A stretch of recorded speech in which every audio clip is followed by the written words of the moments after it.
Hi everyone. நம்ம last வீடியோவில் ஜாஃப்ரி சாசரோட லைஃப்பை பற்றி ரொம்ப டீப்பாக அனலைஸ் பண்ணோம். அவர் எப்படி ஒரு வசதியான ஃபேமிலியில் பிறந்து ராயல் சர்வீஸ்லலாம் இருந்து டிப்ளமேட்டிக் மிஷன்ஸ்க்கெலாம் போயிட்டு பார்லிமெண்ட்டில் எல்லா ஒர்க்கும் எப்படி பண்ணார்னு பார்த்தோம். இந்த வீடியோவில் அந்த அனலைசஸை இன்னும் ஒரு ஸ்டெப் முன்னாடி கொண்டு போய் சாசரோட லிட்டரரி கரியர் எப்படி இருந்துச்சு, அவரோட ரைட்டிங் ஜேர்னி எப்படி இருந்துச்சுன்னு டீட்டெயிலாக டிஸ்கஸ் பண்ண போகிறோம். அவரோட லிட்டரரி கரியரை 3 பீரியட்ஸாக பிரிச்சிருக்காங்க. ஒவ்வொரு பீரியட்லையும் சம் ரைட்டர்ஸால் இன்ஃப்ளூயன்ஸ் பண்ணி தான் எழுதியிருப்பார். 3 periods are French period, Italian period and then English period. First French period, Chaucer French romances then court poetry இதிலெல்லாம் இன்ஃப்ளூயன்ஸ் ஆகி இந்த பீரியடில் எழுதியிருப்பார். இந்த பீரியடில் அவரோட முக்கியமான work the book of the duchess 1369. அடுத்து இட்டாலியன் பீரியட். இந்த பீரியடில் தான் டான்டே, பெட்ரார்க், பொக்காக்சியோ இவங்களால இன்ஃப்ளூயன்ஸ் ஆகி ரைட் பண்ண ஸ்டார்ட் பண்ணார். இந்த ஃபேஸில் அவரோட முக்கியமான ஒர்க்ஸ்ன்னு பார்த்தீங்கன்னா சாசரோடது Troilus and Criseyde, the house of fame, அப்புறம் the legend of good woman. Last period English period. இதில் தான் சாசரோட ரைட்டிங்ஸ் ரொம்ப மெச்சூர்டாக தெரிஞ்சுது. இந்த டைமில் தான் சாசரோட மாஸ்டர் பீஸ் த கேண்டபரி டேல்ஸையும் எழுதினார். இந்த கேண்டபரி டேல்ஸ் மூலயமா நம்ம சாசரோட ஒரிஜினாலிட்டியை பார்க்க முடியும், அவரோட இண்டிபெண்டன்ஸை பார்க்க முடியும். யாரோட இன்ஃப்ளூயன்ஸும் இல்லாமல் தனக்குன்னு ஒரு யூனிக் ஸ்டைலில் எழுத ஸ்டார்ட் பண்ணார். இந்த பீரியடில் தான் இந்த கேண்டபரி டேல்ஸ் சாசரோட கிரேட்டஸ்ட் ஒர்க். இது இங்கிலீஷ் லிட்ரேச்சரோட ஒரு லேண்ட்மார்க்கும் கூட. இது ஒரு கலெக்ஷன் ஆஃப் ஸ்டோரிஸ். இந்த ஸ்டோரிஸை யார் சொல்கிறாங்கன்னா ஒரு குரூப் ஆஃப் பில்கிரிம்ஸ் யாருன்னா பாத யாத்திரிகள். இவங்க அவங்களோட ஜேர்னியை எங்கேருந்து ஸ்டார்ட் பண்ணுறாங்க அப்படின்னா லண்டனில் இருக்க சவுத் வார்க் அப்படிங்கிற ஒரு பிளேஸில் ஒரு இன் இருக்குது. அந்த இன்னோட நேமு டபர்டு இன். அந்த டபர்டு இன்லேருந்து எல்லாரும் கிளம்பி கேண்டபரியில் இருக்க செயின்ட் தாமஸ் பக்கெட்டோட ஸ்ரைனுக்கு ட்ராவல் பண்ணுறாங்க. அந்த இன்னோட ஹோஸ்ட் யாருன்னா ஹாரி பெய்லி. அவர் ஒரு ஐடியா சொல்கிறாரு. ஒவ்வொரு பில்கிரிமும் கேண்டபரிக்கு போகும்போது 2 ஸ்டோரிஸும் அகெயின் வரும்போது 2 ஸ்டோரிஸும் சொல்லலாம் அப்படின்னு ப்ரப்போஸ் பண்ணுறாரு. அடுத்து யார் பெஸ்ட் ஸ்டோரி சொல்கிறாங்களோ அவங்களுக்கு ஹாரி பெய்லி ஹோஸ்ட் இருக்கார் இல்லையா, அவர் ஒரு சப்பர் ரிவார்டாக கொடுக்கலாம் அப்படின்னு சொல்லியிருக்காரு. சப்பர் அப்படின்னா நைட்டு டின்னர், அதுக்கு ப்ரைஸ் கொடுக்கலான்னு சொல்லியிருப்பாரு. எல்லாரும் இந்த தாட்டை அக்செப்ட் பண்ணியிருப்பாங்க. ஆக்சுவலாக சாசரோடு சேர்ந்து 30 பில்கிரிம்ஸ் 120 ஸ்டோரிஸ் சொல்லியிருக்கணும். பட் 24 ஸ்டோரிஸ் தான் நமக்கு கொடுத்துருக்காங்க. ஆக்சுவலாக ஹாரி பெய்லி முதற்கொண்டு எல்லாருமே இமேஜினேட்டிவ் கேரக்டர்ஸ் தான். ஸோ ப்ரொலாகில் சொல்லியிருப்பார் இந்த மாதிரி கேரக்டர்ஸ்லாம் இருக்காங்க, இந்த பில்கிரிமேஜில் இத்தனை கேரக்டர்ஸ் வராங்க அப்படின்னு சொல்லியிருப்பார். இது எல்லாமே சாசரோட இமேஜினேஷன் தான்.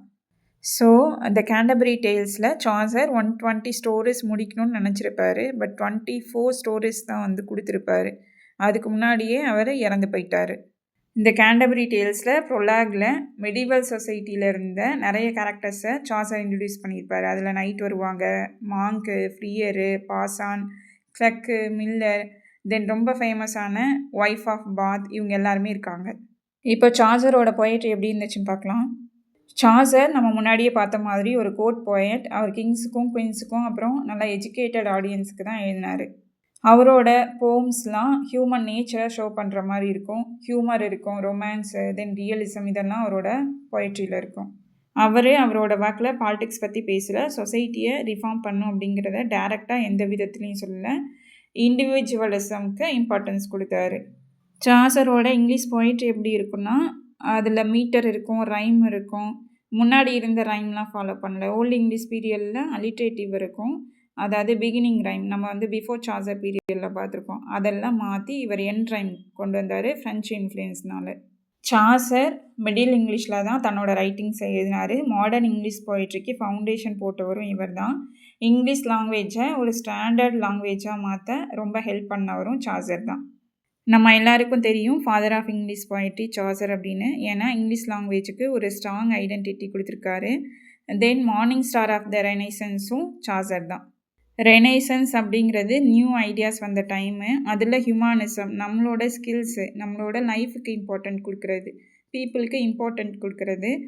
தென் இண்டிவிஜுவலிசம், ஒரு தனி மனிதனோட க்ரோத்து, அவனோட தாட்ஸுக்கெலாம் இம்பார்ட்டண்ட் கொடுக்குறது. இந்த நியூ ஐடியாஸ் எல்லாம் ரெனைசன்ஸ் வரதுக்கு முன்னாடியே தன்னோட ஒர்க்ஸில் கொண்டு வந்தவர் தான் சாசர்.